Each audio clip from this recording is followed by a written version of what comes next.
Поскапувањето на струјата ќе повлече раст на сите останати цени. Кој од владата ќе одговара за намалениот енергетски биланс на ЕСМ? Лидерот на СДСМ Венко Филипче тврди дека домашното производство на струја е на историски најниско ниво и најави објавување на серија на скандали поврзани со бизнис интереси на владини представници. Според енергетскиот биланс на ЕСМ, кој што го донела оваа влада, за 2025 година било во план да се произведат 5100 гигават часови електрична енергија. Според извештаите на МЕПСО и МЕМО, од јануари до октомври се произведени само 2450 гигават часови.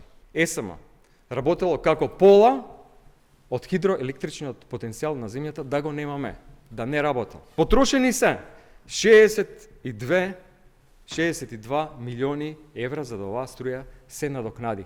Почнуваме еден серијал на страшни скандали од утре со серија пресконференции, па да видат граѓаните кои луѓе блиски до владата што прават. Според Филипче, погубни владини политики, освен во енергетскиот сектор, има и во пензискиот систем на државата. Неговите податоци покажуваат дека во ПИОМ има финансиска дупка тешка 1 милиарда евра, што го прави фондот неодржлив за идните генерации на пензионери, посочува лидерот на СДСМ. За состојбата во најголемата опозицијска партија пак, која се уште се трансформира после изборниот пораз. Филипче рече дека нема не единство, туку конструктивна различност во мислењата и најави раководствени промени, додека пак Оливер Спасовски останува координатор на пратеничката група. Во текот на оваа недела ќе имаме заседавање на телата на партијата и тука ќе бидат назначени двајца нови потпредседатели и ќе има измени и во извршниот одбор на партијата. После расчистувањето на тоа недоразбирање, сепак Оливер Спасовски ќе остане координатор на пратеничката група.